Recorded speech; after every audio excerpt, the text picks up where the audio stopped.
Ikatlong bahagi, may pag-asa para sa iyo. Kamanghamanghang Grace ni John Newton na ipublish noong 1779. Kamanghamanghang biyaya, kay tamis ng tunog. Niligtas niya ng isang hamak na tulad ko. Minsan ako ay nawala, ngunit ngayon ako ay natagpuan.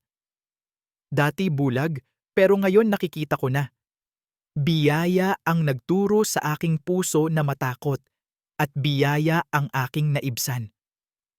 Gaano kahalaga ang biyayang iyon sa oras na una kong pinaniwalaan.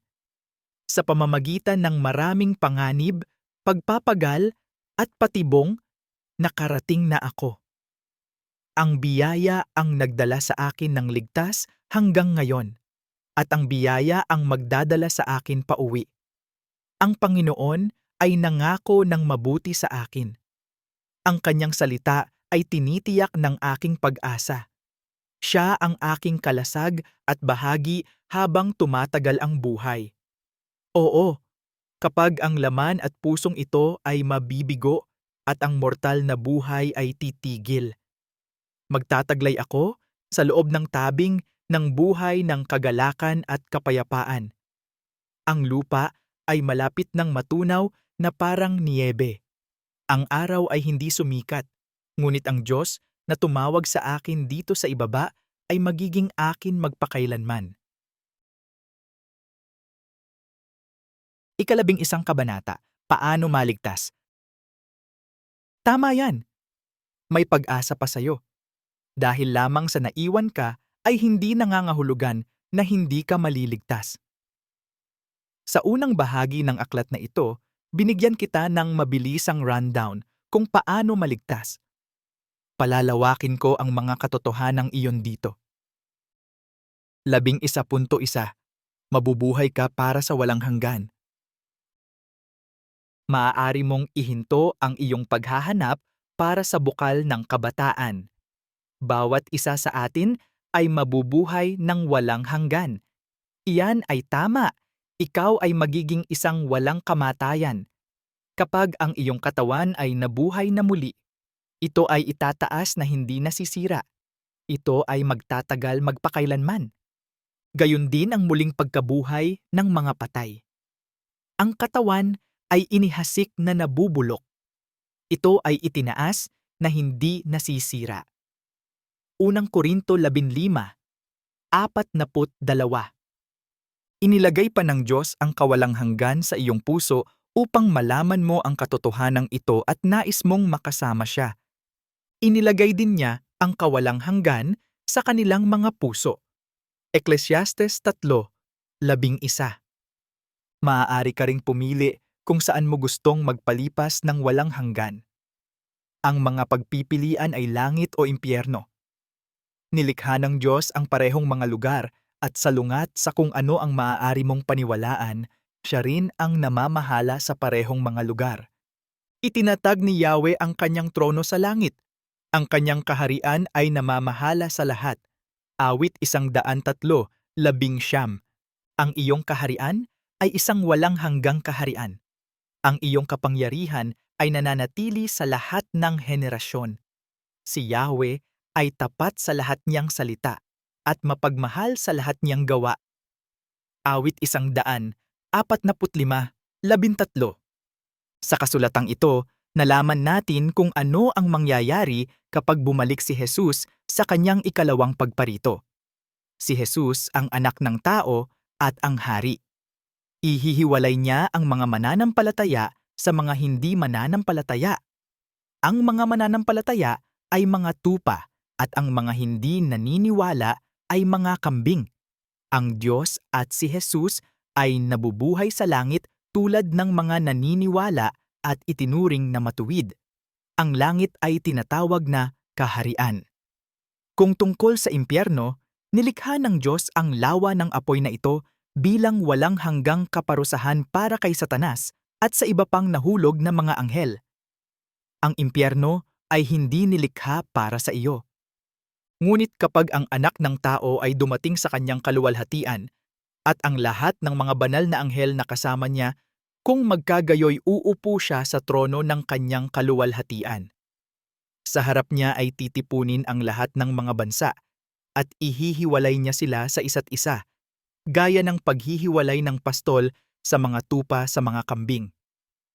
Ilalagay niya ang mga tupa sa kanyang kanang kamay, ngunit ang mga kambing sa kaliwa. Kung magkagayoy sasabihin ng hari sa mga nasa kaniyang kanan, "Halina kayo, mga pinagpala ng aking ama.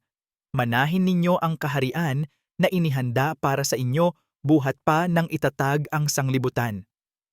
Kung magkagayoy sasabihin din niya sa mga nasa kaliwa, "Lumayo kayo sa akin, kayong mga sinumpa, sa walang hanggang apoy na inihanda para sa dyablo at sa kanyang mga anghel. Ang mga ito ay aalis sa walang hanggang kaparusahan, ngunit ang mga matuwid sa buhay na walang hanggan." Mateo 25:31 hanggang 34, 41, 46. Kahit na nilikha ng Diyos ang impyerno para sa mga nahulog na anghel, ito ang iyong default na destinasyon bilang isang hindi mananampalataya.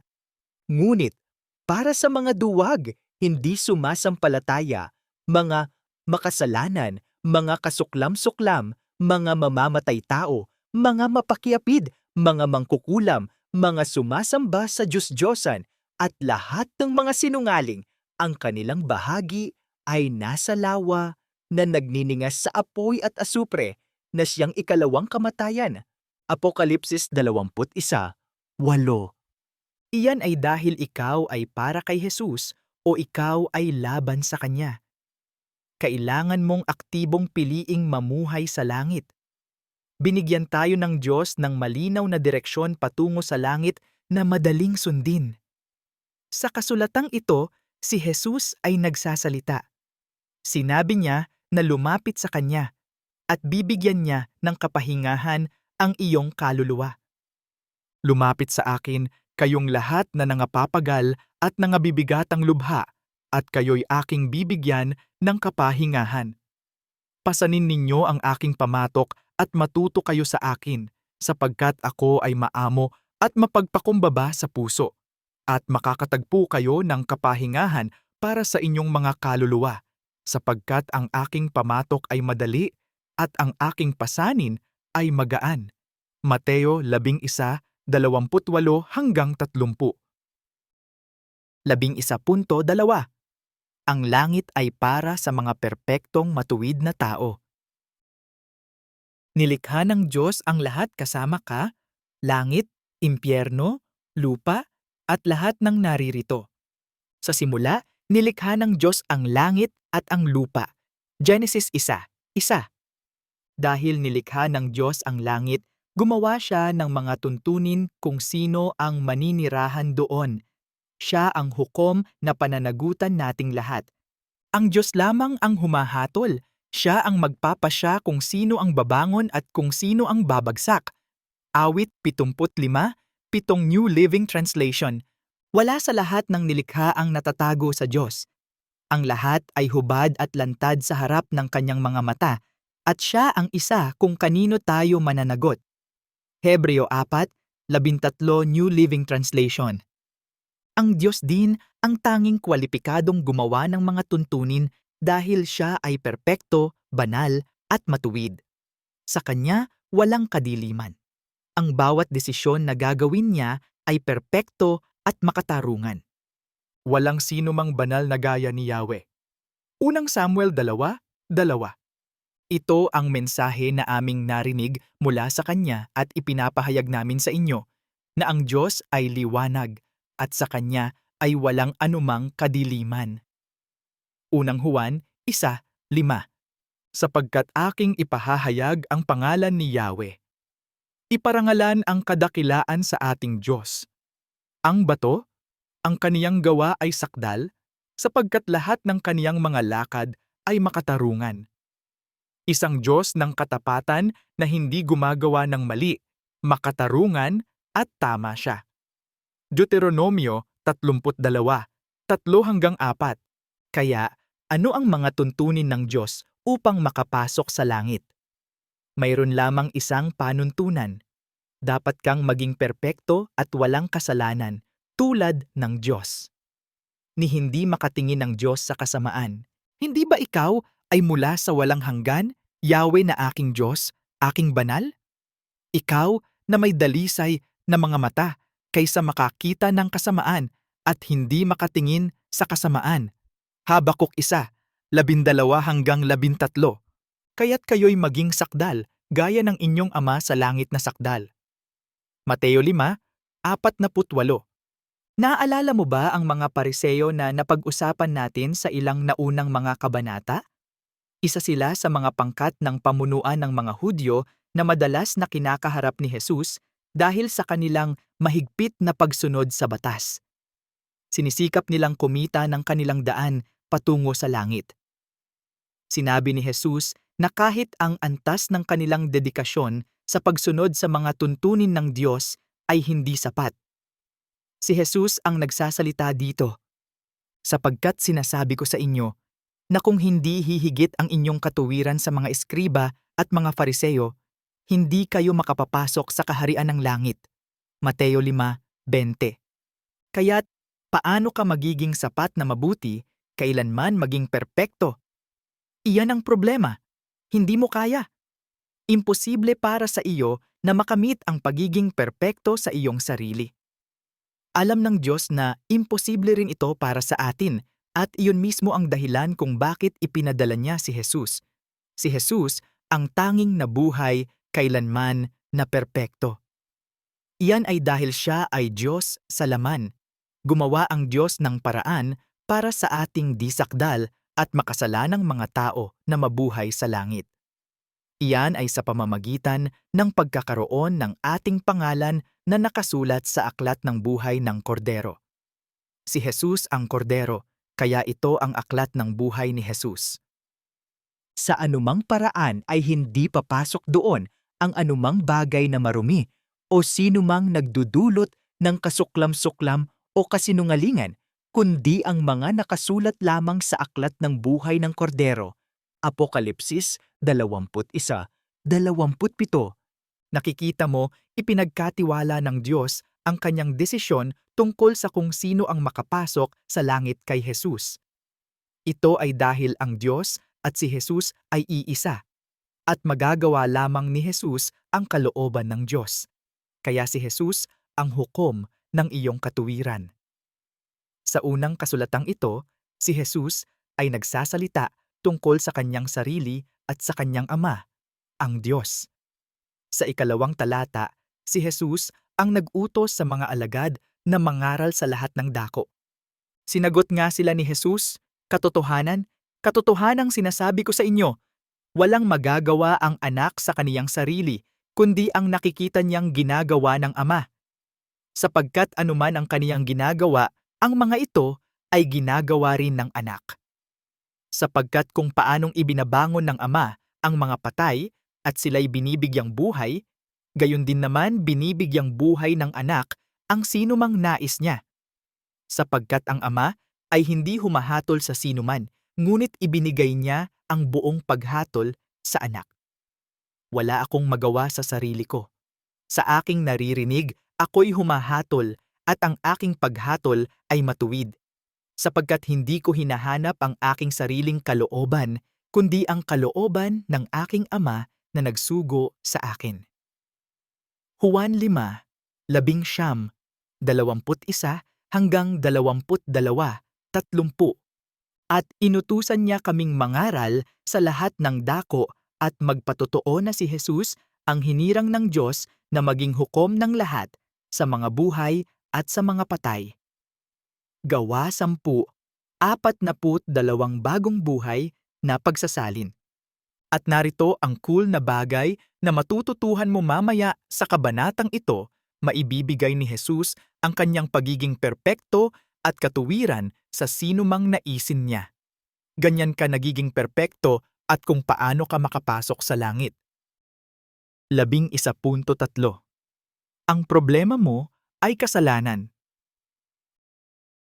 Kahit na naniniwala tayong lahat na tayo ay mabubuting tao at ang anumang masama na nagawa natin ay mas hihigit pa sa kabutihan, iyon ang ating makasalanan, tao at umaasa.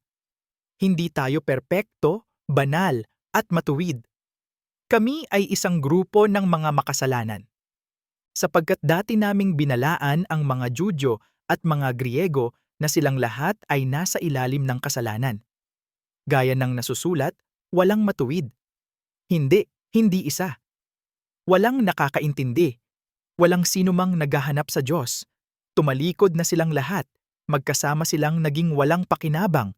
Walang gumagawa ng mabuti, wala kahit isa. Mga Romano 3:9-12. Okay, ano nga ba ang kasalanan? Ito ay isang paglabag sa batas ng Diyos o pagre-rebelde laban sa Diyos. Kapag tayo ay nagkasala sa Diyos. Ang bawat nagkakasala ay lumalabag sa batas ng Diyos, sapagkat ang lahat ng kasalanan ay salungat sa batas ng Diyos. Unang Juan 3:4 na New Living Translation. Ikaw ay isang makasalanan. Kung sa tingin mo ay hindi ka nagkasala, ginawa mo lang sa pamamagitan ng pag-iisip na ikaw ay perpekto. Ang Biblia ay puno ng mga batas at utos ng Diyos. Tingnan ang listahang ito na naglalarawan ng makasalanang kalikasan at tingnan kung paano mo sukatin. Ngayon ang mga gawa ng laman ay halata, na ito ay pangangalunya, pakikiapid, karumihan, kahalayan, pagsamba sa mga Diyos-Diyosan, pangkukulam, pagkapuot, pagtatalo, mga paninibugho, mga pagputok ng galit, mga tunggalian, mga pagkakabahabahagi, mga maling pananampalataya, mga inggit, mga pagpatay, mga paglalasing, mga kalayawan, at mga bagay na tulad nito. Tungkol sa mga ito ay ipinababala ko sa inyo, gaya rin ng pagbabala ko sa inyo, na ang mga nagsasagawa ng gayong mga bagay ay hindi magmamana ng kaharian ng Diyos. Galatia 5:19-21. Naranasan mo na bang magsinungaling, nagseselos sa isang bagay na mayroon ang iyong kaibigan, hindi iginagalang ang iyong mga magulang, nagsabi ng masasamang salita, nagnanasa sa iyong puso tungkol sa isang tao, nalasing, nagalit sa isang taong huminto sa iyo sa trapiko, o nakipagtalik sa labas ng kasal?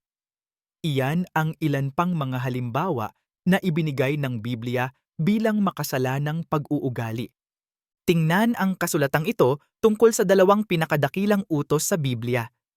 Mahal mo ba ang Diyos ng buong puso, kaluluwa, pag-iisip at lakas? Masasabi mo ba sa akin ng totoo na mahal mo ang iyong kapwa, na kahit sinong kapwa-tao tulad ng pagmamahal mo sa iyong sarili? Lumapit ang isa sa mga eskriba at narinig silang nag-aawayan at palibhasay na lalamang mabuti ang pagkakasagot niya sa kanila, ay tinanong siya, "Aling utos ang pinakadakila sa lahat?" Sumagot si Jesus, "Ang pinakadakila ay, Dinggin mo, Israel, ang Panginoon nating Diyos, ang Panginoon ay iisa. Iibigin mo ang Panginoon mong Diyos ng buong puso mo, at ng buong kaluluwa mo, at ng buong pag-iisip mo, at ng buong lakas mo." Ito ang unang utos. Ang pangalawa ay ganito, iibigin mo ang iyong kapwa gaya ng iyong sarili. Walang ibang utos na hihigit pa sa mga ito. Marcos 12:28-31. Tiyak na lahat tayo ay nagkasala. Sapagkat ang lahat ay nagkasala at hindi nakaabot sa kaluwalhatian ng Diyos. Mga Romano 3:23. Marahil ito ang unang pagkakataon na may nagsabi sa iyo na ikaw ay isang makasalanan. Kung gayon, pagkatapos ay hayaan na lumubog iyon sandali. Ito ay ganap na totoo, at ito ang unang katotohanan sa pagiging maligtas. Bawat isa sa atin ay makasalanan. Kung sa tingin mo ay perpekto ka pa rin at hindi kailanman nagkasala, sa kasamaang palad, tayong lahat ay ipinanganak na may kasalanan. Lahat tayo ay nagmamana ng kasalanan mula kina Adan at Eva. Tama, genetic ang kasalanan. Si Adan ang unang taong nilikha ng Diyos at pagkatapos ay nilikha niya si Eva upang maging kanyang katulong at kasama. Nanirahan sila sa hardin ng Eden at lumakad kasama ng Diyos. May isang tuntunin lamang ang Diyos para sa kanila, huwag kumain mula sa puno ng kaalaman ng mabuti at masama. Iyon lang, isang rule lang. Sinabi ng Diyos na mamamatay sila kung kumain sila mula sa punong iyon. Sa mga talatang ito, ang lalaki ay si Adan. Nilalang ng Panginoong Diyos ang tao mula sa alabok ng lupa at hiningahan ang kaniyang mga butas ng ilong ng hininga ng buhay. At ang tao ay naging isang buhay na kaluluwa. Ang Panginoong Diyos ay nagtanim ng isang halamanan sa dakong silanganan, sa Eden, at doon niya inilagay ang tao na kaniyang nilalang. Kinuha ni Yahweh na Diyos ang lalaki at inilagay siya sa halamanan ng Eden upang linangin at ingatan ito. Iniutos ng Panginoong Diyos sa lalaki na sinasabi, "Makakakain ka ng walang bayad sa bawat punong kahoy sa halamanan, ngunit huwag kang kakain ng bunga ng puno ng pagkakilala ng mabuti at masama. Sapagkat sa araw na kumain ka niyaon, tiyak na mamamatay ka." Genesis 2:7-8, 15-17. Si Satanas, isang anghel na nilikha ng Diyos na nagkasala at itinapon sa lupa ang iyong kaaway. Kinamumuhian niya ang lahat ng iniibig ng Diyos. Mahal ka ng Diyos, kaya kinapupuutan ka ni Satanas. Alam ni Satanas na ibinigay ng Diyos kina Adan at Eva ang isang tuntuning ito, at determinado siyang makitang labagin nila ito. Kaya isang araw nilapitan ni Satanas si Eva at sinabi sa kanya na hindi siya mamamatay kung kakain siya mula sa puno. Sa halip, siya ay magiging katulad ng Diyos na nakakaalam ng mabuti at masama.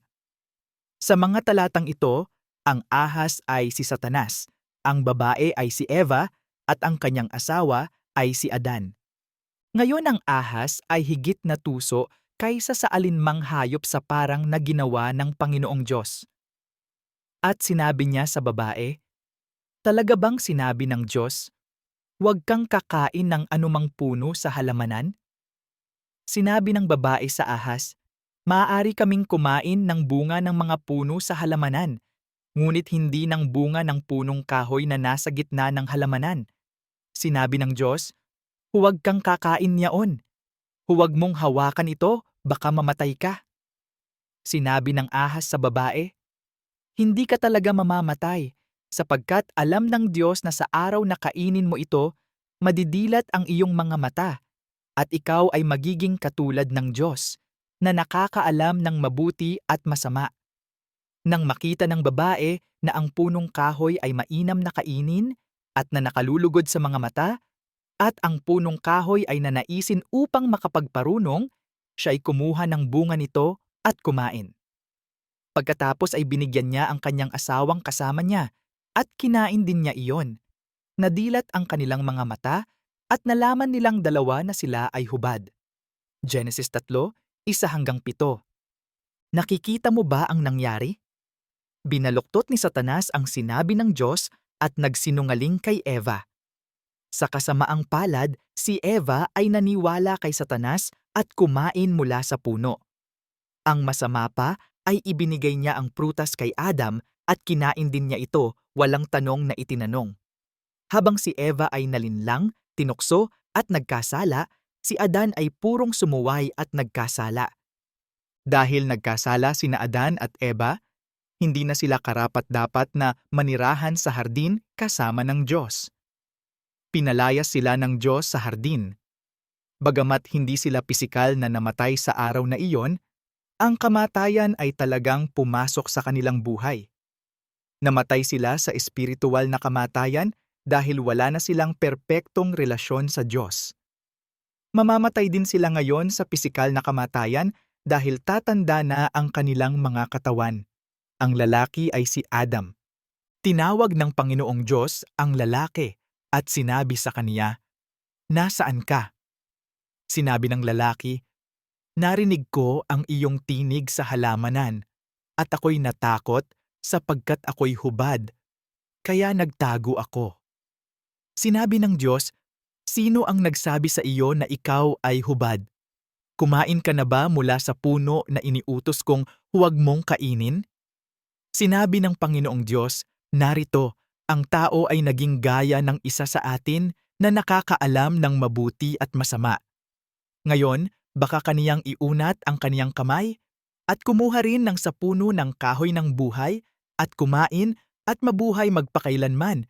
Kaya't pinaalis siya ng Panginoong Diyos sa halamanan ng Eden upang bukirin ang lupa na pinagkunan sa kanya. Genesis 3, 9-11, 22-23. Kaya nakikita mo nagmana ka ng kasalanan kay Adan.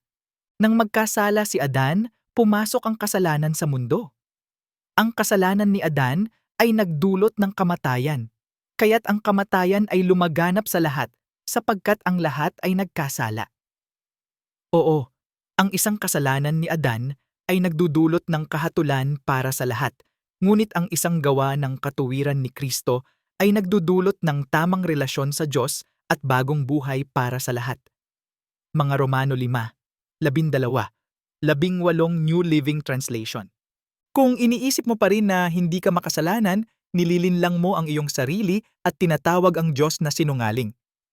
Kung sinasabi nating wala tayong kasalanan, dinadaya natin ang ating sarili at wala sa atin ang katotohanan. Kung ipinahahayag natin ang ating mga kasalanan, siya ay tapat at matuwid na patawarin tayo sa ating mga kasalanan at lilinisin tayo sa lahat ng kalikuan. Kung sinasabi nating hindi tayo nagkasala, ginagawa natin siyang sinungaling at ang kanyang salita ay wala sa atin. Unang Juan 1:8-10. Alam ng Diyos na ikaw ay makasalanan. Alam niya ang lahat tungkol sa iyo. Panginoon, siniyasat mo ako at nakikilala mo ako. Alam mo ang aking pag-upo at ang aking pagtayo. Nakikita mo ang aking mga iniisip mula sa malayo. Iyong sinisiyasat ang aking landas at ang aking paghiga at nalalaman mo ang lahat ng aking mga lakad. Sapagkat walang salita sa aking dila, ngunit narito Panginoon, iyong lubos na nalalaman. Kinulong mo ako sa likod at sa harap. Ipinatong mo ang iyong kamay sa akin. Ang kaalamang ito ay lampas sa akin. Matayog ito, hindi ko ito maaabot. Saan ako pupunta mula sa iyong espiritu? O saan ako tatakas mula sa iyong harapan? Awit 139, 1-7. Kahit na hindi mo pa rin iniisip na ikaw ay isang makasalanan, alam mo ba kung sino pa ang nakakaalam na ikaw ay isang makasalanan? Ginagawa ni Satanas. Tulad ng pagmamasid ni Satanas kina Adan at Eva sa hardin, siya at ang kanyang mga kasamang anghel na nahulog ay nakatingin sa iyo. Pinagmamasdan nila ang mga tao sa loob ng libu-libong taon. Mas kilala nila ang ating makasalanang kalikasan kaysa sa atin. Si Satanas ay nag-iipon ng isang malaking listahan ng mga kasalanan para akusahan ka sa harap ng Diyos. Tandaan na napupuot siya sa iyo at gusto niyang makita kang matatanggap ang parehong parusa na ibinigay ng Diyos sa kanya para sa pagkakasala. Tandaan sa isang naunang kabanata nang makita natin ang pag-uusap ng Diyos at ni Satanas tungkol kay Job? Pinagmamasdan ni Satanas si Job. Sinabi niya na isumpa ni Job ang mukha ng Diyos kung bigla na lang siyang hindi na pinagpala. Sa mga talatang ito, ang mga anak ng Diyos ay tumutukoy sa mga anghel. Ngayon sa araw na ang mga anak ng Diyos ay dumating upang ipakita ang kanilang sarili sa harap ni Yahweh, si Satanas ay dumating din sa gitna nila. Sinabi ng Panginoon kay Satanas, "Saan ka nang galing?" Nang magkagayoy sumagot si Satanas sa Panginoon at nagsabi, "Mula sa paroo at parito sa lupa at sa paglalakad pataas at pababa doon." Sinabi ng Panginoon kay Satanas, "Napag-isipan mo ba ang aking lingkod na si Job? Sapagkat walang gaya niya sa lupa, isang taong walang kapintasan at matuwid, na may takot sa Diyos at humihiwalay sa kasamaan." Nang magkagayoy sumagot si Satanas sa Panginoon at nagsabi, "Natatakot ba si Job sa Diyos ng walang bayad? Hindi ba kayo gumawa ng bakod sa palibot niya at sa palibot ng kanyang bahay at sa palibot ng lahat ng mayroon siya. Sa bawat panig, iyong pinagpala ang gawa ng kaniyang mga kamay at ang kaniyang pag-aari ay dumami sa lupain. Ngunit iunat mo ngayon ang iyong kamay at hipuin mo ang lahat ng kaniyang tinatangkilik at itatakwil kanya sa iyong mukha. Job 1:6-11. Si Satanas at ang kanyang hukbo ng demonyo ay gumagawa ng parehong mga akusasyon laban sa iyo sa Diyos. Gaya ng sinasabi ng kasulatan, inaakusahan niya ang mga tao sa harap ng Diyos araw at gabi. Sa kasulatang ito, si Satanas ang nag-aakusa. Narinig ko ang isang malakas na tinig sa langit na nagsasabi, "Ngayon ay dumating na ang kaligtasan, ang kapangyarihan, at ang kaharian ng ating Diyos at ang kapamahalaan ng kaniyang Kristo. Sapagkat ang tagapagsumbong sa ating mga kapatid ay itinapon na siyang nagsusumbong sa kanila sa harap ng ating Diyos araw at gabi." Apokalipsis 12:10. 11.4. Ang kasalanan ay may bunga. Ang problema natin sa kasalanan ay isang kakilakilabot na balita para sa atin dahil ang kasalanan ay may ilang mga kahihinatnan. Sinabi ng Diyos na ang mga makasalanan ay hindi mabubuhay sa langit. Ito ay dahil ang kasalanan ay naghihiwalay sa atin sa Diyos. Tandaan na kailangan mong maging perpekto para mabuhay sa langit kasama ng Diyos dahil perpekto at banal ang Diyos. Kailangan lamang ng isang kasalanan o kasamaan para ilayo ka sa langit at mabura ang iyong pangalan sa aklat ng buhay. Dapat ay napagtanto mo na ngayon na marami ka pang kasalanan kaysa sa isa. Hindi ka karapat-dapat na manirahan sa langit dahil ikaw ay isang makasalanan. Ang kordero ay isang sanggunian kay Jesus, ngunit ang iyong mga kasamaan ang naghiwalay sa iyo at sa iyong Diyos, at ang iyong mga kasalanan ay ikinubli ang kanyang mukha sa iyo. Isayas 50:2. Sinabi ng Panginoon kay Moises, "Sinumang nagkasala laban sa akin ay aking papawiin siya sa aking aklat." Exodo 32:33. Sa anumang paraan ay hindi papasok doon ang anumang bagay na marumi o sinumang nagdudulot ng kasuklam-suklam o kasinungalingan, kundi ang mga nakasulat lamang sa aklat ng buhay ng kordero. Apokalipsis 21:27. Kaya't kung ang mga makasalanan ay hindi maaaring manirahan sa langit, nangangahulugan iyon na tayo ay nakatakdang manirahan sa kabilang lugar, impyerno. Ito ang pinakamasamang kahihinatnan. Ang Diyos ay may kaparusahan para sa kasalanan. Ito ay walang hanggan sa impyerno, isang pangalawang kamatayan na tumatagal magpakailanman.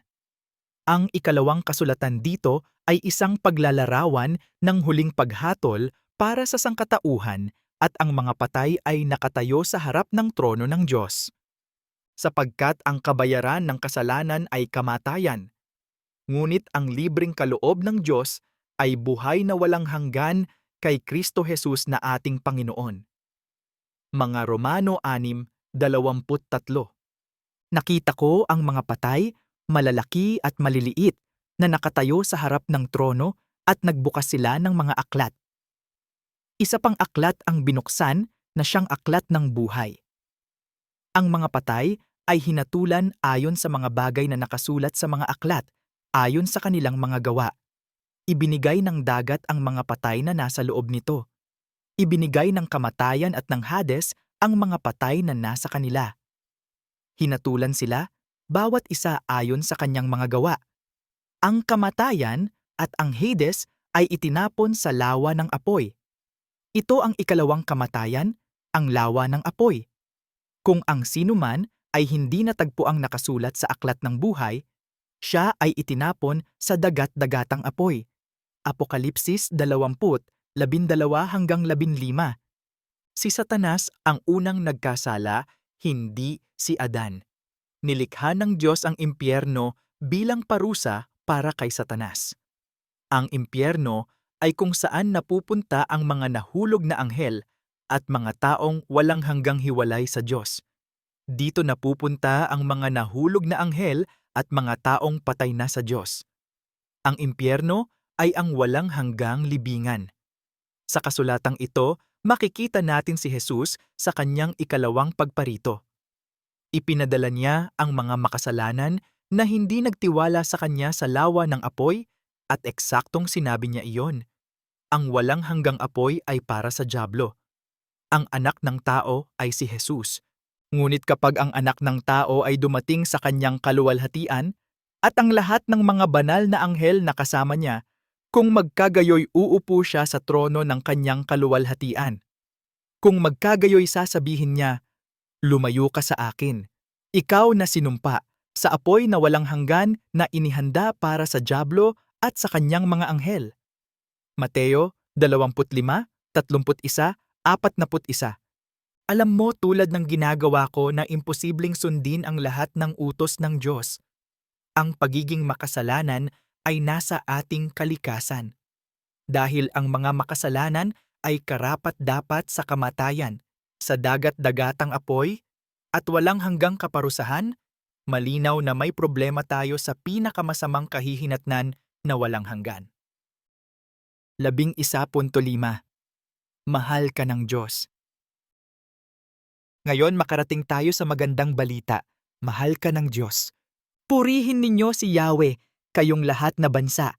Purihin ninyo siya, kayong lahat na mga tao, sapagkat ang kaniyang mapagmahal na kagandahang loob ay dakila sa atin. Ang katapatan ni Yahweh ay nananatili magpakailanman. Purihin siya. Awit 117, 1-2. Ang pag-ibig ng Diyos sa atin ay napakalakas na walang makapaghihiwalay sa atin mula rito. Hindi ang kamatayan, ang masasamang nahulog na anghel, ang ibang tao, ang sarili nating kasalanan o ano paman. Ang pag-ibig ng Diyos sa atin ay dalisay, walang kondisyon at hindi masisira. Sino ang maghihiwalay sa atin sa pag-ibig ni Kristo? Maaari bang pang-aapi o dalamhati o pag-uusig o taggutom, o kahubaran, o panganib, o tabak? Gaya ng nasusulat, "Dahil sa iyo kami ay pinapatay buong araw. Kami ay itinuring na mga tupa para sa katayan." Hindi, sa lahat ng mga bagay na ito, tayo ay higit pa sa mga manlulupig sa pamamagitan niya na umibig sa atin. Sapagkat ako'y naniniwala na kahit ang kamatayan, kahit ang buhay, kahit ang mga anghel, kahit ang mga pamunuan, kahit ang mga bagay na kasalukuyan, kahit ang mga bagay na darating, kahit ang mga kapangyarihan, kahit ang kataasan, kahit ang kalaliman, o ang anumang bagay na nilikha ay hindi makapaghihiwalay sa atin sa pag-ibig ng Diyos na ay kay Kristo Jesus na ating Panginoon. Roma 8:35-39. Dahil mahal ka ng Diyos, nilikha ka niya para sa langit upang makasama mo siya magpakailanman. Tandaan mo kanina, sinabi ko sa iyo na inilagay ng Diyos ang kawalang hanggan sa ating mga puso. Ito ay dahil gusto ng Diyos na malaman natin kung saan ang ating tahanan. Ang nararapat nating tahanan ay kasama ng Diyos sa langit. Doon nagsimula ang lahat bago pumasok ang kasalanan sa larawan.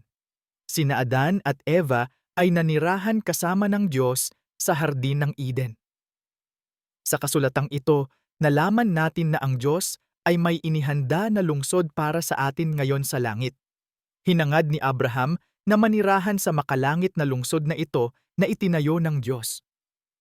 Sa pananampalataya, si Abraham ay namuhay na dayuhan sa lupang pangako na gaya sa isang lupaing hindi sa kanya na tumatahan sa mga tolda kasama ni Isaac at ni Jacob na mga tagapagmanang kasama niya ng gayon ding pangako sapagkat hinahanap niya ang lungsod na may mga pundasyon na ang tagapagtayo at may gawa ay ang Diyos.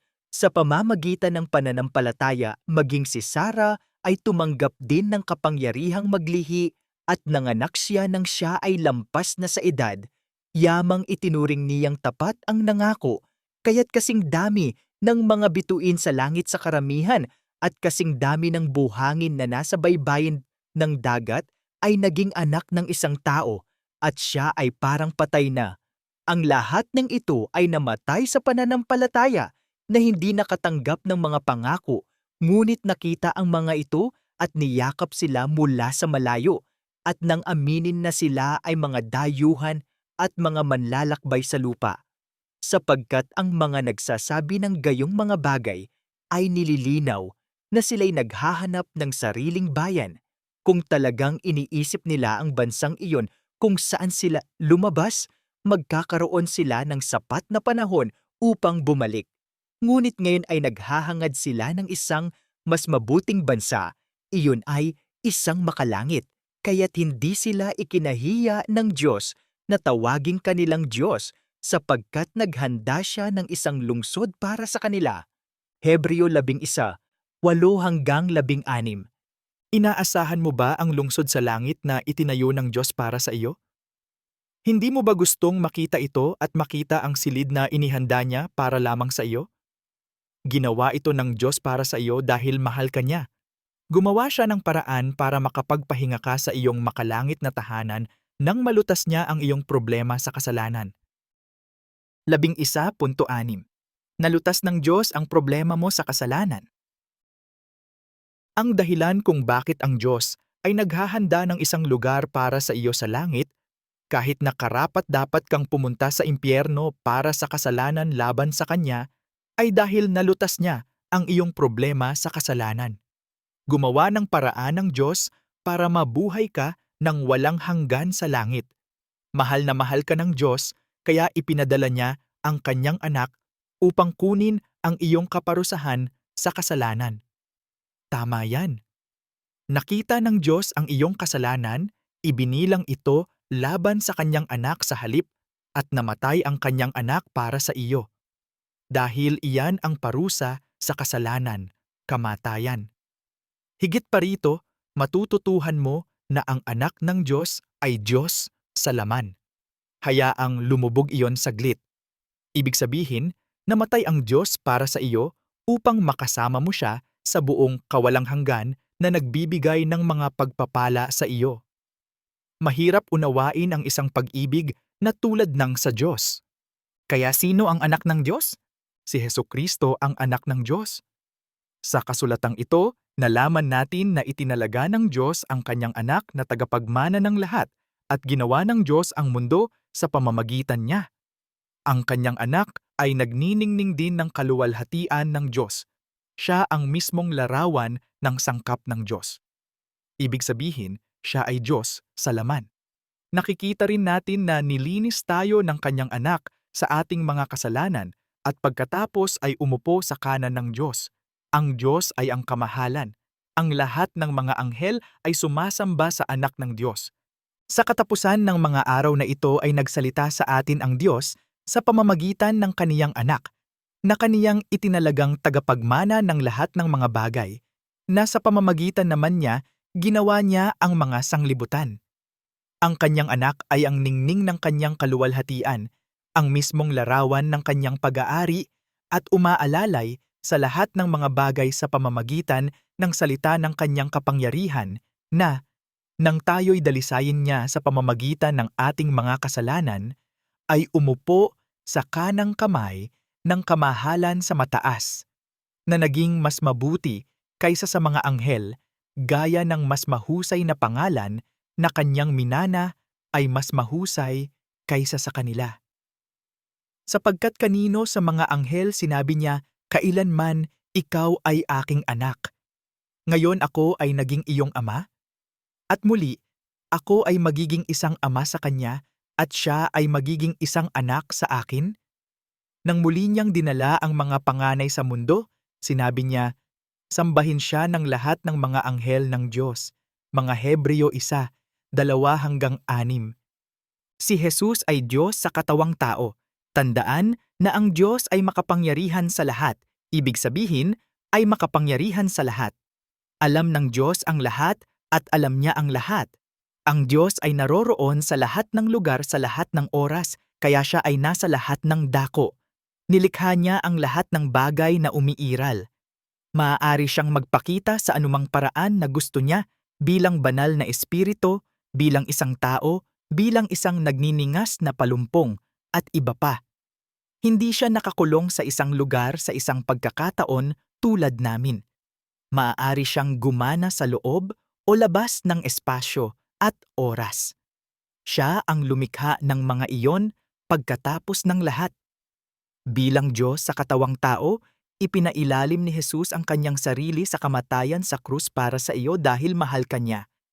Taglayin ninyo ito sa inyong pag-iisip na kay Kristo Jesus din na nabubuhay sa anyo ng Diyos ay hindi itinuring na ang pagkakapantay-pantay sa Diyos ay isang bagay na dapat panghawakan, kundi hinubad niya ang kaniyang sarili na kinuha ang anyo ng isang alipin na ginawa sa pagkakahawig ng mga lalaki at palibhasay na sumpungan sa anyong tao, siya'y nagpakababa na naging masunurin hanggang sa kamatayan. Oo, sa kamatayan sa krus. Kaya't siya'y itinaas din ng Diyos at binigyan siya ng pangalang higit sa lahat ng pangalan, upang sa pangalan ni Jesus ay iluhod ang lahat ng tuhod, ng nangasa langit, ng nangasa lupa, at ng nasa ilalim ng lupa, at ang bawat dila ay dapat ipahayag na si Hesukristo ay Panginoon sa ikaluluwalhati ng Diyos Ama. Filipos 2:5-11. Ngayon si Jesus ay hindi lamang umalis sa langit, bumaba sa lupa bilang isang tao, at pagkatapos ay nagsimulang mangaral ng ebanghelyo. Hindi, sa kasulatan sa itaas ay sinasabi nito sa atin na si Jesus ay nagpakumbaba at naging masunurin. Si Jesus ay isinilang at lumaki katulad natin.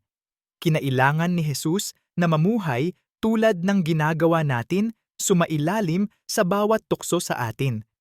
Kinailangan niyang gawin iyon para ipakita na siya ay ganap na masunurin sa Diyos, perpekto at walang kasalanan.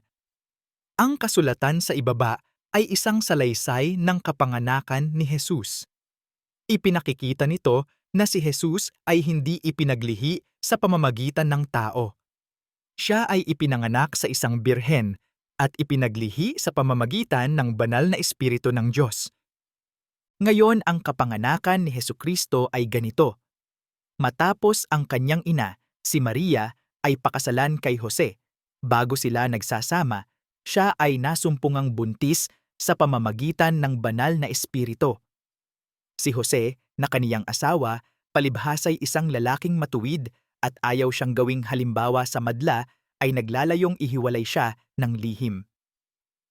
Datapuwat ng kaniyang iniisip ang mga bagay na ito, narito, napakita sa kanya ang isang anghel ng Panginoon sa panaginip na nagsasabi, Jose, anak ni David, huwag kang matakot na kunin sa iyong sarili si Maria na iyong asawa dahil sa ipinaglihisa siya ay sa banal na espiritu. Siya ay manganganak ng isang lalaki. Pangalanan mo siyang Jesus sapagkat siya ang magliligtas sa kanyang mga tao sa kanilang mga kasalanan.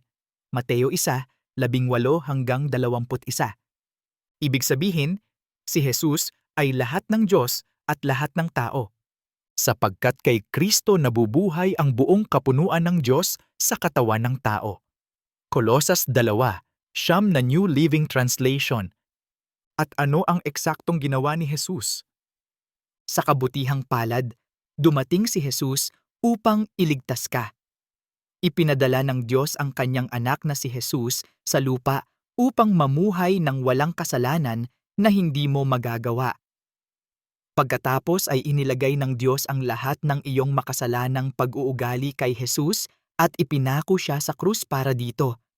Kailangang mamatay si Jesus dahil sinabi ng Diyos na ang kabayaran ng kasalanan ay kamatayan. Kinuha ni Jesus ang iyong mga kasalanan at namatay na kahalili mo. Namatay si Jesus para mabuhay ka kasama niya at ng Diyos sa langit. Ginawa iyon ni Jesus para ipakita kung gaano kanya kamahal. Ang lahat ng mga kasulatang ito ay nagsasalita tungkol kay Jesus at kung paano siya namatay para sa iyong mga kasalanan. Para sa kanya na hindi nakakaalam ng kasalanan, ay ginawa niyang kasalanan para sa atin. Upang sa kanya tayo ay maging katuwiran ng Diyos. Ikalawang Korinto 5:21. Sapagkat ibinigay ko sa inyo una sa lahat ang aking tinanggap din, na si Kristo ay namatay para sa ating mga kasalanan ayon sa mga kasulatan, na siya'y inilibing, na siya'y muling binuhay sa ikatlong araw ayon sa kasulatan. Unang Korinto 15:3-4. Siya rin ang nagdala ng ating mga kasalanan sa kanyang katawan sa puno upang tayo na namatay sa mga kasalanan ay mabuhay sa katuwiran. Gumaling ka sa kanyang mga sugat. Unang Pedro 2:24. Mga anak ko, isinusulat ko ang mga bagay na ito sa inyo upang hindi kayo magkasala. Kung ang sino man ay magkasala, mayroon tayong tagapayo sa Ama, si Hesukristo, ang matuwid. At siya ang nagbabayad salang sakripisyo para sa ating mga kasalanan at hindi lamang para sa atin, kundi para sa buong mundo. Unang Juan 2:1-2. Ang pananalita ay tapat at karapat-dapat sa lahat ng pagtanggap na si Kristo Jesus ay naparito sa sanglibutan upang iligtas ang mga makasalanan. Unang Timoteo 1:15. Paano kukunin ni Jesus ang aking kasalanan? Mayroong ilang mga dahilan kung bakit nagawang kunin ni Jesus ang iyong kasalanan. Una, siya ay Diyos, at nangangahulugan iyon na tiyak na kaya niyang kunin ang iyong kasalanan dahil siya ay makapangyarihan sa lahat at nakakaalam ng lahat. Alam niya ang lahat ng mga kasalanang gagawin mo bago ka pa isinilang. Ipinatong niya ang lahat sa kanyang sarili. Pangalawa, dahil si Jesus ay ganap ding tao, ibig sabihin ay maaari niyang palitan ang kanyang sarili para sa isang tao. Tandaan, ipinailalim niya ang kanyang sarili sa bawat tukso at damdamin na mayroon tayo. Kailangan din niyang maging tao para mamatay siya para sa atin dahil iyon ang parusa natin sa kasalanan. Sa mga talatang ito, si Jesus ang anak. Dahil ang mga anak ng Diyos ay mga tao, nagawa sa laman at dugo, naging laman at dugo rin ang anak. Sapagkat bilang isang tao lamang siya maaaring mamatay, at sa pamamagitan lamang ng kamatayan, masisira niya ang kapangyarihan ng dyablo na may kapangyarihan ng kamatayan. Sa ganitong paraan lamang niya mapalaya ang lahat ng namuhay bilang mga alipin ng takot na mamatay. Alam din natin na ang anak ay hindi dumating para tumulong sa mga anghel. Siya ay dumating upang tulungan ang mga inapo ni Abraham. Mga Hebreo 2:14-16 na New Living Translation. Panghuli, bilang tao ay hindi kailanman nagkasala si Jesus. Namuhay siya ng perpektong buhay na hindi natin kaya. Nagagawa lang niya iyon dahil siya rin ay ganap na Diyos. Si Jesus ang ating perpektong kahalili. Ang kasulatang ito ay tungkol kay Jesus, ang mataas na saserdote, at kung paano talaga siya nababagay sa gawaing ito. Ngunit siya, dahil siya ay nabubuhay magpakailanman, ang kanyang pagkasaserdote ay hindi nagbabago. Kaya't siya rin ay makapagliligtas hanggang sa sukdulan yaong mga lumalapit sa Diyos sa pamamagitan niya, yamang siya ay nabubuhay magpakailanman upang mamagitan para sa kanila. Sapagkat ang gayong dakilang saserdote ay karapat-dapat sa atin, banal, walang kasalanan, walang dungis, hiwalay sa mga makasalanan, at ginawang mas mataas kaysa sa langit. Sino ang hindi nangangailangan, gaya ng mga mataas na saserdoteng iyon, na maghandog araw-araw, una para sa kanyang sariling mga kasalanan, at pagkatapos ay para sa mga kasalanan ng mga tao? Sapagkat ginawa niya ito minsan magpakailanman nang ihandog niya ang kaniyang sarili. Mga Hebreo 7:24-27. Noong unang panahon, ang bayan ng Diyos ay nag-alay ng mga hayop para tubusin ang kanilang mga kasalanan. Higit pa rito ay kailangan nilang isakripisyo ang mga hayop na iyon ng tuloy-tuloy. Kasama ni Jesus, nawala ang lahat ng iyon. Hindi na kailangan ang mga sakripisyong iyon. Sila ay isang foreshadow lamang ng kung ano ang darating kay Jesus. Isang beses na isinakripisyo si Jesus para sa lahat. Sapagkat ang kautusan na may anino ng mabuting darating, hindi ang mismong larawan ng mga bagay, kailanmay hindi makapagpapasakdal sa mga taong lumalapit sa gayunding mga hain sa taon-taon, na kanilang inihahandog na palagi. Ngunit sa mga hain na iyon ay may taunang paalala ng mga kasalanan. Sapagkat imposibleng ang dugo ng mga toro at kambing ay makapag-alis ng mga kasalanan. Kaya't nang siya'y pumarito sa sanlibutan, ay sinabi niya, "Hindi mo ninais na hain at handog, kundi naghanda ka ng isang katawan para sa akin." Sa pamamagitan ng kaloobang ito, ay pinabanal tayo sa pamamagitan ng pag-aalay ng katawan ni Hesukristo na minsan para sa lahat. Mga Hebreo 10, 1, 3-5, 10. Ang pawis at dugo ni Jesus ang nagliligtas sa iyong kaluluwa. Ang kabayaran ng kasalanan ay kamatayan, at ang buhay ay matatagpuan sa dugo. Sa makatuwid, upang mabayaran ang kabayaran ng kasalanan, kailangan ang dugo. Sapagkat ang buhay ng laman ay nasa dugo. Ibinigay ko ito sa inyo sa ibabaw ng dambana upang matubos ang inyong mga kaluluwa. Sapagkat ang dugo ang gumagawa ng pagtubos dahil sa buhay. Levitiko 17:11. Ang dugo ni Jesus ang naghugas ng iyong mga kasalanan, ngunit nang ang Diyos na ating tagapagligtas ay nagpahayag ng kanyang kabaitan at pag-ibig, iniligtas niya tayo hindi dahil sa matuwid na mga bagay na ating ginawa, kundi dahil sa kanyang awa.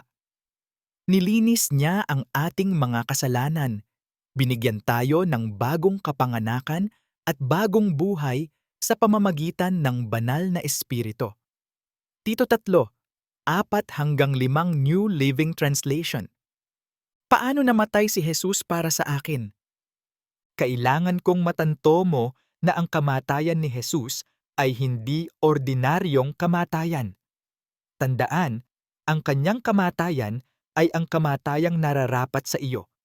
Kaya mahalagang maunawaan mo ang buong bigat ng ginawa niya para sa iyo. Siya ay ipinako sa krus. Ito ay isa sa mga pinakakakilakilabot na paraan upang mamatay. Ang mga Persyano ang unang nagsagawa ng pagpapako sa krus, ngunit ginawang perpekto ito ng mga Romano upang makapaghatid ng pinakamataas na sakit at pahabain ng kamatayan. Basahin natin ang salaysay ng pagpapako kay Jesus sa krus ni Juan, isa sa kanyang mga disipulo na nakasaksi. Kinuha ni Pilato si Jesus at hinampas siya.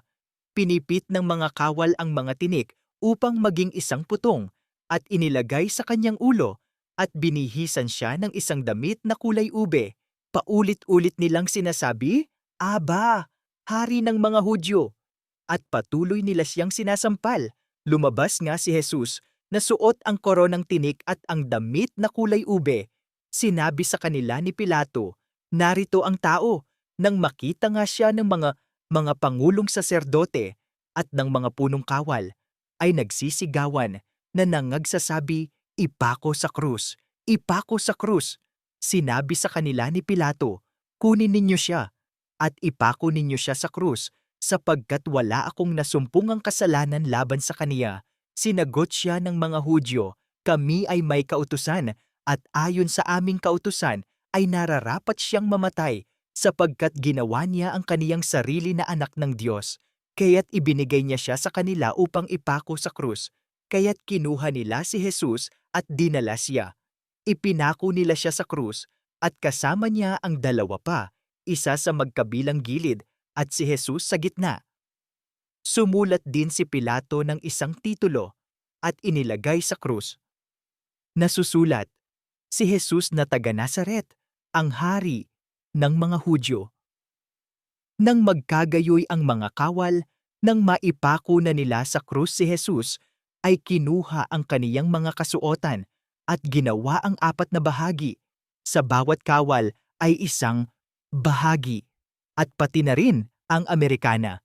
Ngayon ang Amerikana ay walang tahi, hinabi mula sa itaas hanggang. Nang magkagayoy sinabi nila sa isa't isa, huwag natin itong punitin, kundi palabunutan natin kung kanino ito magkakaroon, upang matupad ang kasulatan na nagsasabi, pinaghati-hati nila ang aking mga kasuotan. Para sa aking balabal ay kanilang pinagsapalaran, kaya't ginawa ng mga kawal ang mga bagay na ito. Pagkatapos nito, nakita ni Jesus na ang lahat ng mga bagay ay tapos na. Upang matupad ang kasulatan, ay nagsabi, "Ako ay nauuhaw." Ngayon ay nakalagay doon ang isang sisidlang puno ng suka. Sa gawoy nilagyan nila ng isang espongha na puno ng suka ang hisopo at itinapat sa kaniyang bibig. Nang matanggap nga ni Jesus ang suka, ay sinabi niya, naganap na. Nang magkagayoy iniyuko niya ang kaniyang ulo at ibinigay ang kaniyang espiritu, kaya't ang mga Hudyo, sapagkat ito ang araw ng paghahanda, upang ang mga katawan ay huwag manatili sa krus sa Sabat, sapagkat ang Sabat na yaon ay espesyal, ay humingi kay Pilato na baliin ang kanilang mga binti at sila'y madakip malayo. Kaya't nagsiparoon ang mga kawal at binali ang mga binti ng una at ng isa na ipinako sa krus na kasama niya. Ngunit nang dumating sila kay Jesus at nakitang patay na siya, hindi nila binali ang kanyang mga paa. Ngunit tinusok ng isa sa mga kawal ang kanyang tagiliran ng isang sibat. At agad na lumabas ang dugo at tubig. Juan 19, 1-3, 5-7, 16, 18 hanggang 19, 23 hanggang 24, 28 hanggang 34. Narito ang isang medikal na paglalarawan ng pagpapako sa krus mula sa isang modernong manggagamot, si Dr. C. Truman Davis. Ang pagsubok ni Jesus ay nagsimula sa hardin ng Getsemani, kung saan siya ay nasa ilalim ng labis na pagkabalisa sa pag-alam kung ano ang darating na pawisan siya ng dugo. Ito ay tinatawag na hematidrosis. Ito ay kapag ang maliliit na kapilary sa mga glandula ng pawis ay nasira. Sa kasulatang ito, si Jesus ay nagsasalita, "Ama, kung ibig mo, alisin mo sa akin ang sarong ito. Gayunpaman, hindi ang aking kalooban, kundi ang iyo ang mangyari." Isang anghel mula sa langit ang nagpakita sa kanya, pinalakas siya. Dahil sa matinding paghihirap, mas taimtim siyang nanalangin. Ang kanyang pawis ay naging parang malalaking patak ng dugo na bumagsak sa lupa. Lucas 22:42-44. Pagkatapos, mababasa natin na pinahagupit ni Pilato si Jesus. Hinubaran si Jesus at itinali ang kanyang mga kamay sa itaas ng kanyang ulo sa isang poste. Ang isang Romanong solider pagkatapos ay gumamit ng flagrum o flagellum upang hagupitin siya. Mayroon itong mga piraso ng katad na may mga butil ng tingga na nakakabit sa mga dulo ng bawat isa. Hinampas ang kanyang likod, balikat, at binti. Ang mga piraso ay unang hiwa sa balat at pagkatapos ay sa mga ugat. Gaya ng maiisip mo, nagdulot ito ng maraming pagdurugo. Literal na pinunit nito ang kanyang laman. Ang kanyang balat ay nakasabit sa mahabang laso. Huminto ang kawal nang si Jesus ay mukhang malapit ng mamatay. Pagkatapos ay ipinahagupit ni Pilato si Jesus ng latigo na may dulo ng tingga. Juan 19, 1, New Living Translation. Ang krus na ipinako kay Jesus ay hugis T. Ang pangunahing sinag ay nakakabit sa lupa, kaya napilitan si Jesus na dalhin ang crossbeam mula sa bilangguan patungo sa lugar ng pagpapako sa krus. Ito ay malamang na tumimbang ng higit sa 100 libra. Gaya ng maiisip mo, hindi pa siya masyadong nakakalayo bago niya ito madala, kaya isang sundalong Romano ang pumili ng isang manonood para buhatin ito para sa kanya. Si Jesus, malapit nang mamatay, pagkatapos ay lumakad ng 650 yarda patungo sa lugar ng pagpapako sa krus. Naglakad siya ng 6 at kalahating football field. Nang siya'y madala nila, ay sinunggaban nila ang isang Simon na taga Sirene na nagmula sa bukid at ipinasan sa kaniya ang krus upang dalhin sa likuran ni Jesus. Lucas 23:26. Pagkatapos ay ipinako si Jesus sa krus. Ang malalaking bakal na pako na nakakabit sa kanya sa krus ay itinutusok sa mga buto sa kanyang mga pulso. Bahagyang nakabaluktot ang kanyang mga tuhod. Ang kanyang kaliwang paa ay idiniin sa kanyang kanang paa, at isang pako ang itinusok sa arko ng magkabilang paa. Si Jesus ay ipinako na ngayon sa krus. Habang nakasabit siya doon, unti-unti siyang lumuluhod. Para maibsan ang matinding sakit, sisikapin niyang itulak ang sarili, sa gayoy inilalagay ang kanyang bigat sa kuko sa pamamagitan ng kanyang mga paa at nakararanas muli ng paghihirap. Tuluyan nang napagod ang kanyang mga kalamnan. Hindi niya maitulak ang sarili, hindi siya makahinga. Pagkatapos ay dumating ang kanyang huling pagdurusa habang pinupuno ng likido ang lamad sa kanyang puso na dumudurog dito. Pagkamatay ni Jesus, tinusok ng isang sundalong Romano ang tagiliran niya at lumabas ang dugo at tubig. Si Jesus ay literal na namatay mula sa isang bagbag na puso. Narito ang isang salmo tungkol kay Jesus at ang pagsubok na ito. Ibinuhos ako na parang tubig. Ang lahat ng aking mga buto ay wala sa kasukasuan. Ang puso ko ay parang wax. Ito ay natutunaw sa loob ko. Awit 22:14. Namatay siya sa krus na iyon para sa iyo. Alam mo ba kung ano ang sinabi ni Jesus habang siya ay ipinako sa krus na iyon? Hiniling niya sa Diyos, ang Ama, na patawarin ang mga taong gumawa nito sa kanya. Pagdating nila sa lugar na tinatawag na Bungo, doon nila siya ipinako sa krus kasama ng mga kriminal, isa sa kanan at isa sa kaliwa. Sinabi ni Jesus, Ama, patawarin mo sila, sapagkat hindi nila alam ang kanilang ginagawa. Hinati-hati nila ang kanyang mga kasuotan at nagsapalaran sila. Lucas 23:33-34. Ang kakilakilabot na paglalarawan ng isang pinahirapang kamatayan ay ang kamatayan na nararapat sa iyo.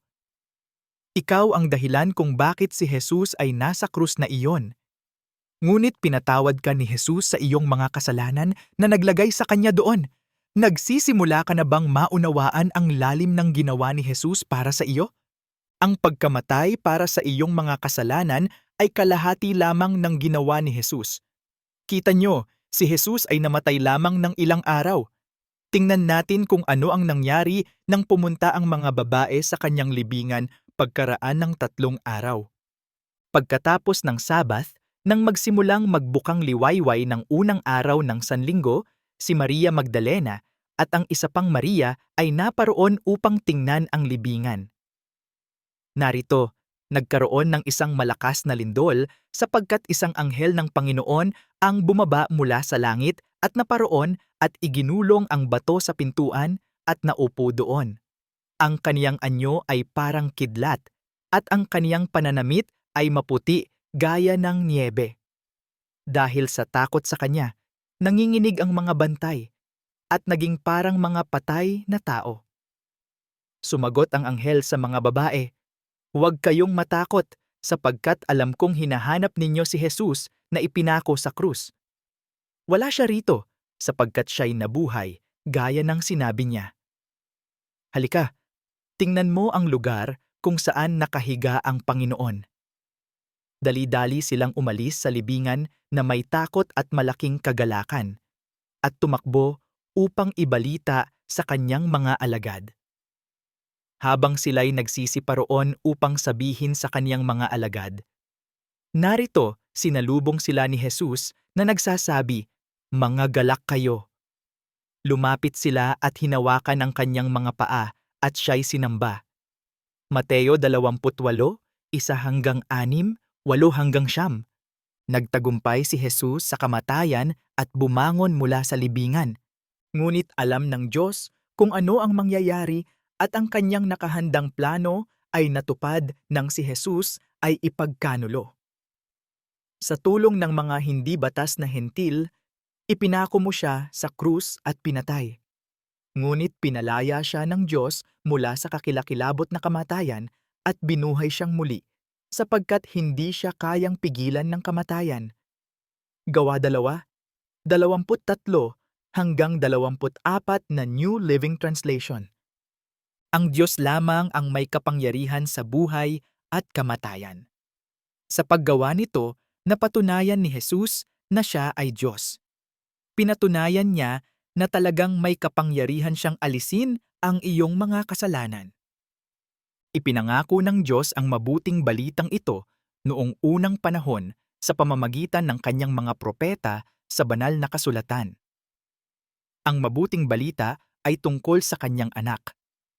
Sa kanyang buhay sa lupa ay isinilang siya sa linya ng pamilya ni Haring David at ipinakita siya bilang anak ng Diyos nang siya ay ibangon mula sa mga patay sa pamamagitan ng kapangyarihan ng banal na Espiritu. Siya si Hesukristo na ating Panginoon. Sa pamamagitan ni Kristo, binigyan tayo ng Diyos ng pribilehiyo at autoridad bilang mga apostol upang sabihin sa mga Gentil sa lahat ng dako ang ginawa ng Diyos para sa kanila, upang sila ay maniwala at sumunod sa Kanya na nagdadala ng kaluwalhatian sa Kanyang pangalan. Roma 1:2-5 New Living Translation. Matapos mabuhay na mag-uli si Jesus, naglingkod siya sa mga tao sa loob ng maraming araw at pagkatapos ay bumalik sa langit. Iyan ang kinaroroonan niya ngayon sa kanang kamay ng Diyos. Ang Panginoon ay si Jesus, kaya't ang Panginoon, pagkatapos niyang magsalita sa kanila, ay itinaas sa langit at naupo sa kanan ng Diyos. Marcos 16:19. Binawi ni Jesus ang mga pangyayaring nagsimula noon sa hardin kasama sina Adan, Eva at Satanas. Ito ang plano ng Diyos mula pa noong una. Natalo si Satanas. Bakit si Jesus ay nagdusa ng kakilakilabot na kapalaran para sa akin? Pag-ibig! Si Jesus, ang Diyos sa katawang tao, ay may kapangyarihang umalis sa krus na iyon at lumayo. Ang pag-ibig para sa iyo ang nagpapanatili sa kanya doon. Tingnan ang kasulatang ito. Si Jesus ay nasa hardin ng Getsemani na inaresto. Ito ay bago ang kanyang pagpapako sa krus. Nakikita natin na sinabi ni Jesus na maaari niyang tawagin ang higit sa 12 hukbo ng mga anghel upang pumunta para sa kanya. Alam mo ba kung gaano kalaki ang isang legion? Sa oras na iyon ay 5,000 lalaki. Ibig sabihin, maaaring tumawag si Jesus ng higit sa 60,000 anghel upang iligtas siya. Pero hindi niya ginawa. Sinabi sa kanya ni Jesus, "Kaibigan, bakit ka naririto?" Nang magkagayoy nagsilapit sila at sinunggaban si Jesus at siya'y kinuha. Narito, isa sa mga kasama ni Jesus ay iniunat ang kaniyang kamay at binunot ang kaniyang tabak at sinaktan ang alipin ng dakilang saserdote at naputol ang kaniyang tainga. Nang magkagayoy sinabi sa kanya ni Jesus, "Ibalik mo ang iyong tabak sa kaniyang lalagyan." O sa palagay mo ba, ay hindi ako makapagtatanong sa aking ama? At ngayon pa man ay padadalhan niya ako ng higit sa 12 hukbo ng mga anghel? Paano kung gayon matutupad ang kasulatan na ito ay dapat na gayon? Mateo 26:50-54. Hindi kailangan ni Jesus na tumawag ng sinumang anghel para iligtas ang kanyang sarili. May kapangyarihan siyang iligtas ang kanyang sarili kung gusto niya. Ang punto ay hindi niya ginawa. Kusang loob niyang dinanas ang malagim na kapalarang iyon sa krus. Si Jesus ang nagsasalita dito. Kaya't iniibig ako ng Ama sapagkat iniaalay ko ang aking buhay upang kunin kong muli. Walang nag-aalis nito sa akin, ngunit inilalapag ko ito ng mag-isa. May kapangyarihan akong ibigay ito at may kapangyarihan akong kunin itong muli. Juan 10:17-18. Ang pag-ibig para sa iyo ang nagpapanatili kay Jesus sa krus na iyon. Walang mas magandang paraan para patunayan ni Jesus kung gaano kanya kamahal. Ang mga talatang ito ay mga salita ni Jesus. Kung paanong inibig ako ng Ama, ay inibig ko rin kayo. Manatili sa aking pag-ibig. Ito ang aking utos, na kayo ay mag-ibigan sa isa't isa, gaya ng pag-ibig ko sa inyo. Wala nang higit na dakilang pag-ibig kay Sarito na may mag-alay ng kanyang buhay para sa kanyang mga kaibigan. Juan 15, Siyam, 12-13. Pag-ibig, mahal ka ng Diyos at gustong makasama ka ng walang hanggan. Tandaan, nilikha ka niya ng kakaiba at kamangha-mangha. Ito ay hindi ordinaryong pag-ibig tulad ng nararanasan nating mga tao. Nagmamahal tayo ng ibang tao dahil itinuturing natin silang kaakit-akit. At para sa ating pag-ibig, inaasahan natin ang pag-ibig bilang kapalit. Madalas nating ilagay ang parehong mga katangian sa Diyos. Hindi ganoon kamahal ang Diyos. Ang pag-ibig ng Diyos ay pag-ibig na walang kondisyon. Namatay si Jesus para sa ating mga hindi karapat-dapat na makasalanan. Ganyan kaniya kamahal. Ang pag-ibig ng Diyos ay walang hangganan. Ito ay walang hanggan tulad niya, sapagkat gayon na lamang ang pag-ibig ng Diyos sa sanlibutan na ibinigay niya ang kanyang kaisa-isang anak upang ang sinumang sumampalataya sa kanya ay hindi mapahamak, kundi magkaroon ng buhay na walang hanggan. Juan 3:16. Datapuwat ang Diyos na mayaman sa awa dahil sa kaniyang dakilang pag-ibig na kaniyang inibig sa atin, kahit na tayo'y mga patay sa pamamagitan ng ating mga pagsalangsang, ay binuhay tayo kasama ni Kristo. Sa pamamagitan ng biyaya ay naligtas kayo. At ibinangon tayo na kasama niya, at ginawa upang tayo ay maupong kasama niya sa mga makalangit na dako kay Kristo Jesus. Efeso 2:4-6.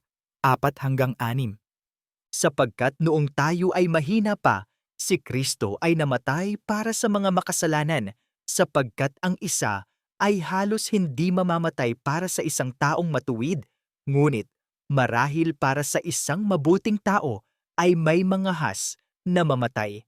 Ngunit ipinagtatagubilin ng Diyos ang kanyang sariling pag-ibig sa atin, na noong tayo ay makasalanan pa, si Kristo ay namatay para sa atin. Mga Romano 5:6-8. 11.7. Maaari kang maligtas. Ngayong alam mo na kung ano ang ginawa ng Diyos at ni Jesus para sa iyo, ang pagsasamantala dito at ang pagiging maligtas ay talagang simple. Ang kailangan mo lang gawin ay maniwala. Maniwala ka na si Jesus ay ang anak ng Diyos.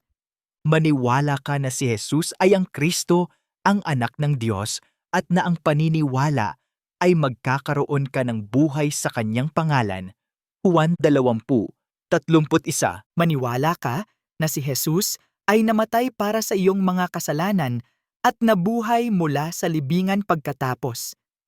Sapagkat ibinigay ko sa inyo una sa lahat ang aking tinanggap din, na si Kristo ay namatay para sa ating mga kasalanan ayon sa mga kasulatan, na siya'y inilibing, na siya'y muling binuhay sa ikatlong araw ayon sa kasulatan. Unang Korinto 15:2-3. Sapagkat iniharap ng Diyos si Jesus bilang hain para sa kasalanan. Ang mga tao ay ginawang matuwid sa Diyos kapag sila ay naniniwala na si Jesus ay nag-alay ng kanyang buhay, nagbuhos ng kanyang dugo. Ang paghahain na ito ay nagpapakita na ang Diyos ay naging patas nang siya ay nagpigil at hindi pinarusahan ang mga nagkasala noong nakaraan. Mga Romano 3:25 bagong buhay na salin. Maniwala ka na si Jesus ang daan patungo sa langit dahil si Jesus mismo ang katotohanan. Makakamit mo lamang ang buhay na walang hanggan sa pamamagitan ni Jesus. Sinabi sa kanya ni Jesus, "Ako ang daan, ang katotohanan, at ang buhay.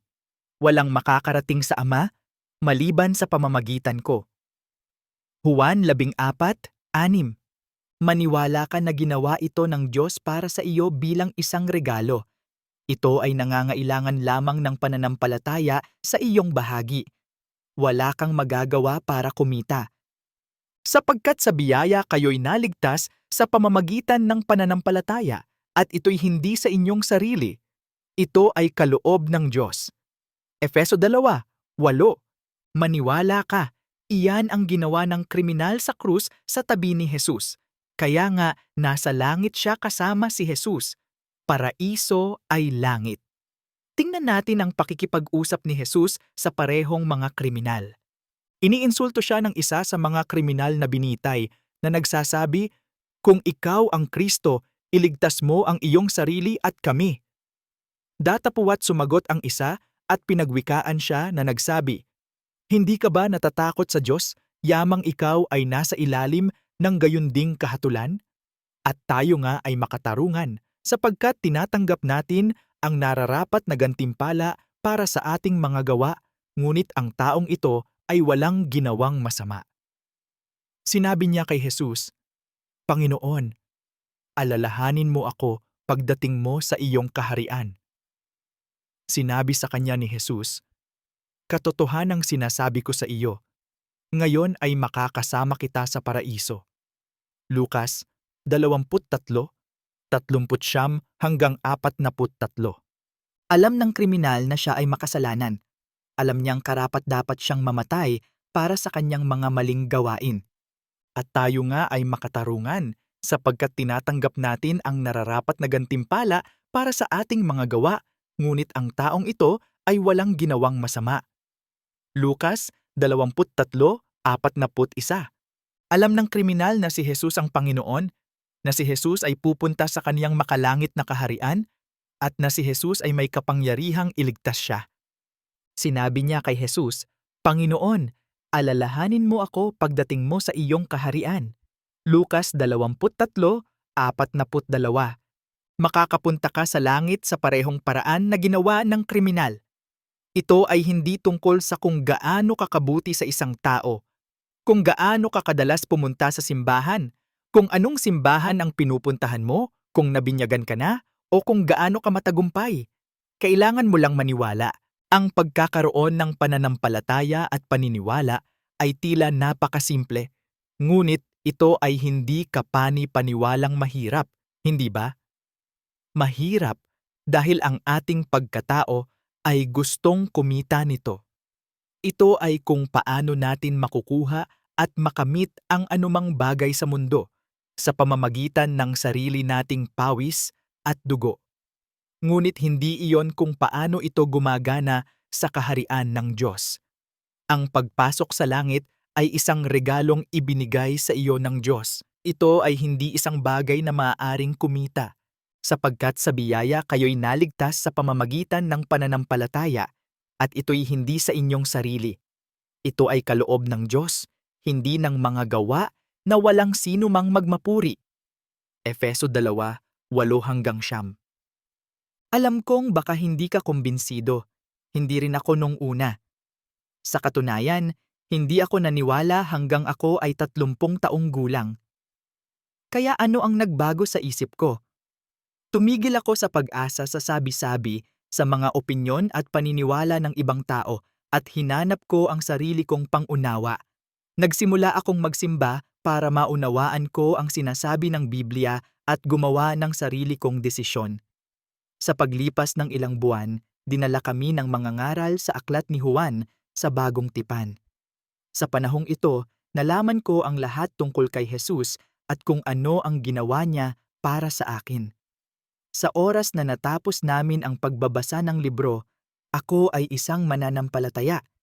Iyan ang nagsimula sa aking paglalakbay, ngunit ang mga pangako ng Diyos ang nagpapanatili sa akin sa landas na ito at nagpabago sa akin mula sa isang mananampalataya tungo sa isang nakakaalam. Iyan ay tama, isang nakakaalam. Hindi lang ako naniniwala sa Diyos at sa mga nagawa niya sa pamamagitan ni Jesus. Alam ko.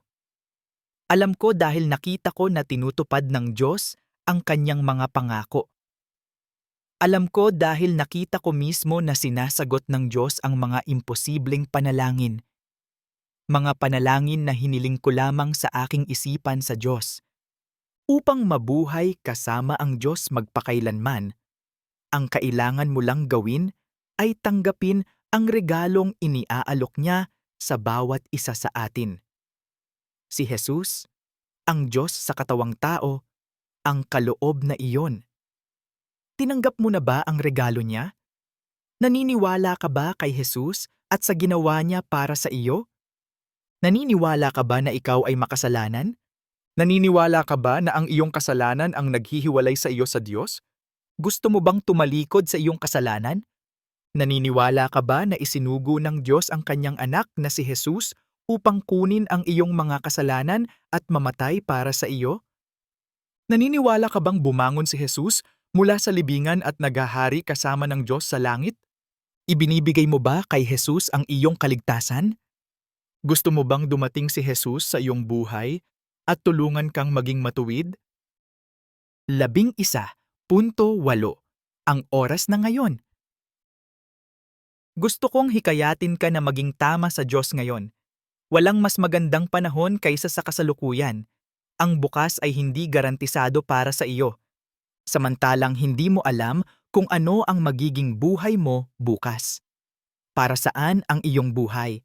Sapagkat ikaw ay isang singaw na lumilitaw sa kaunting panahon at pagkatapos ay naglalaho. Santiago 4:14. Sa paggawa ng sama-sama, ipinamamanhik din namin na huwag ninyong tanggapin ang biyaya ng Diyos na walang kabuluhan, sapagkat sinasabi niya, "Sa panahong katanggap-tanggap ako ay nakinig sa inyo. Sa araw ng kaligtasan tinulungan kita. Narito, ngayon ang katanggap-tanggap na panahon. Masdan, ngayon ang araw ng kaligtasan." 2 Korinto 6:2. Huwag maghintay hanggang sa hindi ka nahihiya na lumapit sa Diyos. Huwag maghintay na ayusin ang iyong mga problema, linisin ang iyong sarili, o itigil ang iyong makasalanang pag-uugali. Wala kang kapangyarihan na gawing matuwid ang iyong sarili. Ito ay isang labanan na hinding-hindi mo mananalo. Lumapit sa Diyos ngayon din. Ngayon kung maririnig ninyo ang kanyang tinig, huwag ninyong patigasin ang inyong mga puso. Hebreo 4:7. Hindi siya nahihiya sa iyo. Hindi siya nabigo sa iyo. Walang paghatol para sa mga naniniwala kay Jesus. Ngayon nga ay wala ng hatol sa mga na kay Kristo Jesus, na hindi nagsisilakad ayon sa laman kundi ayon sa Espiritu. Sapagkat ang kautusan ng Espiritu ng buhay kay Kristo Jesus ay nagpalaya sa akin sa kautusan ng kasalanan at ng kamatayan. Roma 8:1-2. Hindi mahalaga kung ano ang iyong nagawa. Patatawarin ka niya. Tandaan na mahal ka niya ng walang pasubali. Dalhin ang iyong mga pagtatapat at bumalik sa Panginoon. Sabihin mo sa Kanya, "Patawarin mo ang lahat ng aming mga kasalanan at tanggapin mo kami ng may kagandahang loob upang maihandog namin sa iyo ang aming mga papuri." Sinabi ng Panginoon, "Kung magkagayoy pagagalingin kita sa iyong kawalan ng pananampalataya, ang aking pag-ibig ay walang hangganan, sapagkat ang aking galit ay mawawala magpakailanman." Oseas 14:2, 4 na New Living Translation. Ang Panginoon ay mabagal sa pagkagalit at puspos ng walang hanggang pag-ibig na nagpapatawad sa lahat ng uri ng kasalanan at paghihimagsik.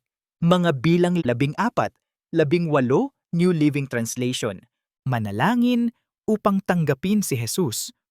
Kung handa ka ng maniwala, ipanalangin mo ito sa Diyos. Ang pagdarasal ay pakikipag-usap lamang sa Diyos at pagiging tapat sa Kanya.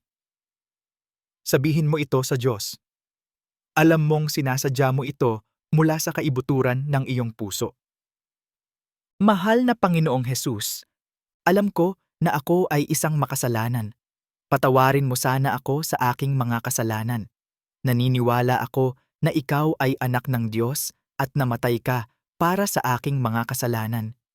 Naniniwala rin ako na bumangon ka mula sa libingan at nagahari sa langit kasama ng Diyos.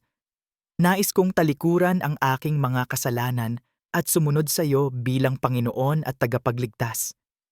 Mangyaring tulungan ako sa pamamagitan ng pagpasok sa aking puso at buhay. Salamat sa paggawa ng paraan para makasama kita sa langit magpakailanman. Sa pangalan ni Jesus, Amen. 11. Binabati kita, ikaw ay anak ng Diyos. Kung naniniwala ka at nanalangin na pumasok si Jesus sa iyong buhay, ikaw ay may pinakamalaking gantimpala. Ikaw ngayon ay anak ng Diyos. Ang bawat isa na naniniwala na si Jesus ang Kristo ay naging anak ng Diyos. Unang Juan 5, isa bagong buhay na salin. Opisyal kang ipinanganak na muli. Sinagot siya ni Jesus, katotohanan, katotohanang sinasabi ko sa iyo, maliban kung ang isang tao ay ipanganak na muli, ay hindi niya makikita ang kaharian ng Diyos. Sinabi sa kanya ni Nicodemo, paanong maipanganganak ang isang tao kung siya'y matanda na? Maaari ba siyang pumasok sa pangalawang pagkakataon sa sinapupunan ng kanyang ina at ipanganak? Sumagot si Jesus, katotohanan, katotohanang sinasabi ko sa iyo, malibang ang isang tao ay ipanganak ng tubig at espiritu, ay hindi siya makapapasok sa kaharian ng Diyos. Ang ipinanganak ng laman ay laman. Ang ipinanganak ng espiritu ay espiritu. Juan 3, 3-6. Ikaw ay tagapagmana rin kasama mismo ni Jesus. Maari mong manahin ang lahat ng inihanda ng Diyos para sa kanyang mga anak, langit at buhay na walang hanggan. Sa mga talatang ito, si Jesus ay anak ng Diyos, at dahil kayo ay mga anak, ipinadala ng Diyos ang espiritu ng kanyang anak sa inyong mga puso na sumisigaw, Aba, Ama, kaya't hindi ka na alipin, kundi anak. At kung anak, kung gayon ay tagapagmana ng Diyos sa pamamagitan ni Kristo. Galacia 4, 6-7. Maging aliw sa pagkaalam na walang anuman, ganap na wala, kahit si Satanas mismo ang makakaalis nito sa iyo. Laging tandaan kung sino ka ngayon, anak ng Diyos. Ang mga anghel, pamunuan, at kapangyarihan ay lahat ay tumutukoy kay Satanas at sa kanyang pangkat ng mga nahulog na anghel. Sino ang maghihiwalay sa atin sa pag-ibig ni Kristo? Maaari bang pang-aapi o dalamhati o pag-uusig o taggutom o kahubaran o panganib o tabak? Gaya ng nasusulat, dahil sa iyo kami ay pinapatay buong araw. Kami ay itinuring na mga tupa para sa katayan. Hindi. Sa lahat ng mga bagay na ito, tayo ay higit pa sa mga manlulupig sa pamamagitan niya na umibig sa atin. Sapagkat ako'y naniniwala na kahit ang kamatayan, kahit ang buhay, kahit ang mga anghel, kahit ang mga pamunuan, kahit ang mga bagay na kasalukuyan, kahit ang mga bagay na darating, kahit ang mga kapangyarihan, kahit ang kataasan, kahit ang kalaliman, o ang anumang bagay na nilikha ay hindi makapaghihiwalay sa atin sa pag-ibig ng Diyos na ay kay Kristo Jesus na ating Panginoon. Roma 8, 35-39. Tinatakan ka na ngayon ng Diyos ng kanyang banal na espiritu. Nasa iyo ang kapangyarihan ng Diyos at ni Jesus na nabubuhay mismo sa loob mo. Si Jesus ay kasama mo saan ka man magpunta. Tayo ay dapat na maging sa kapurihan ng kanyang kaluwalhatian, tayong mga dati nang umasa kay Kristo. Sa kanya rin naman kayo, nang marinig ninyo ang salita ng katotohanan, ang mabuting balita ng inyong kaligtasan, nasa kanya naman, nang kayo'y sumampalataya, ay tinatakan kayo ng ipinangakong Espiritu Santo na siyang sangla ng ating mana sa ikatutubos ng sariling Diyos, pag-aari sa papuri ng kanyang kaluwalhatian. Efeso 1:12-14